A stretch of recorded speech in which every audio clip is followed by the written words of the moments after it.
As Europe's leaders roll up their sleeves and prepare to slug it out for the Euro's very survival, RT hears from a lawmaker in the bloc's chief paymaster, German parliamentarian Frank Schaeffler, now explains why piling new debts on top of old ones can only lead to collapse.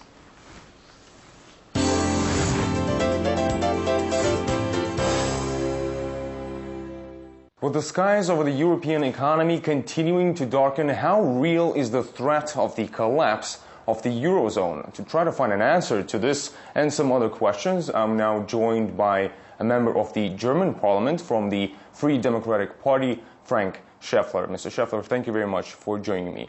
And first of all, how would you grade the efforts by Merkel and Sarkozy to save the Eurozone, and are they heading in the right direction? No, it's a project that's been designed by those at the top. The European Union needs the steps that would bolster the market economy, and that would be adjusted so that it could fit into the market economy. According to the rules of the market economy, if you decide to take on the risks, you have to bear the responsibility for these risks. The projects that are enforced from the top will not be able to operate under such conditions. Such projects should work from the bottom up. European bureaucrats and their allies in national governments want to see more fiscal control over national governments, more control over their budgets also. How much centralization does the European Union need, in your opinion? The European Union does not need more centralization. Excessive centralization has actually been the key problem and the reason that we are facing the current crisis. The euro has been a project of the planning economy developed and enforced from the top. The members that have become part of the Eurozone project are very much different from one another and cannot provide a common, homogeneous currency space. That's what has become so obvious under the present situation. Now they want to resolve the problem by introducing more centralization, while centralization is the root cause of the problem. The economy speaks for itself. The capital flight is enormous, and some analysts say that the situation resembles that in the US before the crash of Lehman Brothers. How real is the threat of the collapse of the Eurozone? The threat of a complete collapse of the Eurozone is a means that's used by the European states and the banks to blackmail European taxpayers. If this pressure is not resisted, then the so-called rescue umbrella will have to be extended over and over. But every umbrella has its limits. Of course, if Greece had announced a default on its debts, it would have also had negative consequences for the other European states. But no country in the European Union will be able to go on without tough reforms. There must be pressure on the states to conduct these reforms. But it can only be possible when risks and responsibility come together, so that the countries living beyond their means realize it and do something about it. Issuing European bonds means that those countries in a stronger economic position have to pay for the troubled ones. Is this the correct price to solve the problem? No, I don't consider this to be a reasonable way to solve the problem. I'd like to emphasize once again, risks and responsibilities should be indivisible, and no additional loans or additional investments can solve the problem. It's not possible to repay old debts while making more new debts. The crucial moment here is for every country to do their own homework. In other words, for every country to take full responsibility for its own economy. It was captured in the agreement framework of both the European Union and the Eurozone. But the currently pursued policy is such that it is at odds with these agreements. It destroys the European Union. It erodes its common values, as well as destroying the common monetary and economic space. This leads to the domino effect, as we see more and more countries trying to hide from solving their own problems under the umbrella of bailout measures. Would you think it's fair to say that this Eurobonds mechanism can actually create more financial problems for the healthiest European economies? Yes, these are dangerous measures, and they're quite dangerous for stable economies as well. It's especially clear today if we consider the example of France, which is paying off dangerously high interest on its national debt and runs the risk of losing its AAA status. Austria is also facing the same prospect. And if France were to lose its AAA status, the entire bailout package for the Eurozone would be placed at risk, as it could become untenable. It's a well-known fact that the Eurozone's bailout package, or umbrella, relies on the economies of 6 states: Finland, the Netherlands, Luxembourg, Austria, Germany and France.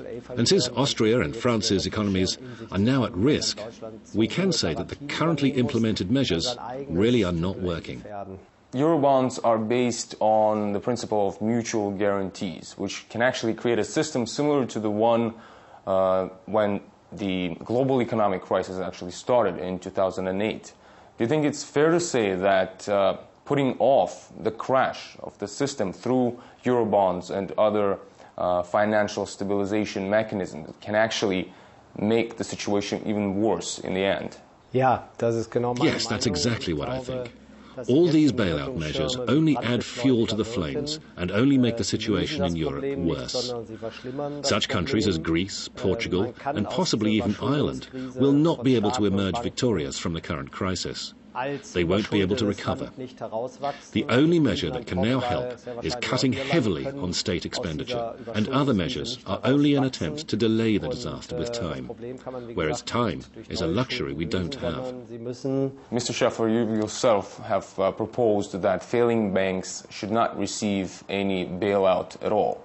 But what could be the consequences of the collapse of the Eurozone when we look at the global economy in general?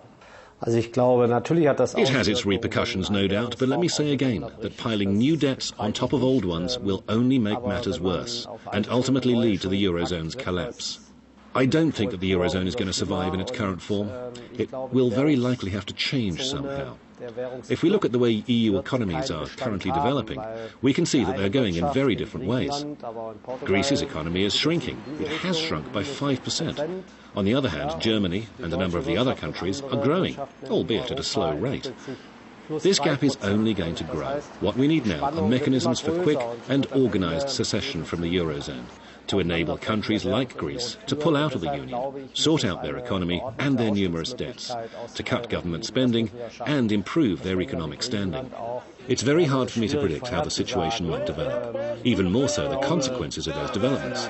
As I said, I don't think the Eurozone will collapse completely. It's much more likely that we will see some of its members, perhaps a large number of its members, secede from the EU. I cannot see those secessions causing any repercussions on a global scale. Perhaps they'll put pressure on other countries with bad economies and force their governments to start reforms.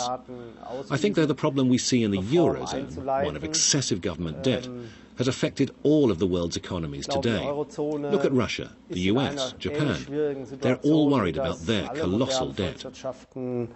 What is your forecast for the Italian crisis? Do you think that Italy should also consider moving back to its national currency? I do not think Italy would pull out of the Eurozone. Italy needs efficient reforms to revitalise its economy and allow us to maintain a strong Italian economy in the Eurozone. What the country needs most now is the trust of its own people. Over 50% of the bonds issued by the Italian government are in the hands of the people. The government will have to prove to its people that it's capable of paying its debts. And finally, how come saving the European Union has become some sort of a religion among the European elite? Like I've already said, saving the euro is a project imposed from the top down, based on overrating the notion of European unity. After all, Europe is not merely the 17 states that form the Eurozone. It's not even the 27 member states of the European Union. In fact, Europe comprises some 50 nations. And by the way, that includes Russia, which is also part of Europe. With that in mind, I believe it was the elites headquartered in Brussels that promoted this project from the top, aiming to drive Europe into a new form of centralism. And I think it's wrong. In my mind, Europe's advantage is exactly its inclusiveness and its diversity in forms of different cultures, languages, mentalities, and the people it comprises. And imposing uniformity looks like a mistake to me. This notion probably stems from the so-called Brussels centralism mindset, which has been put in practice by the French. It's very dangerous and completely unnecessary. Mr. Schaeffler, thank you very much for your time. Thank you.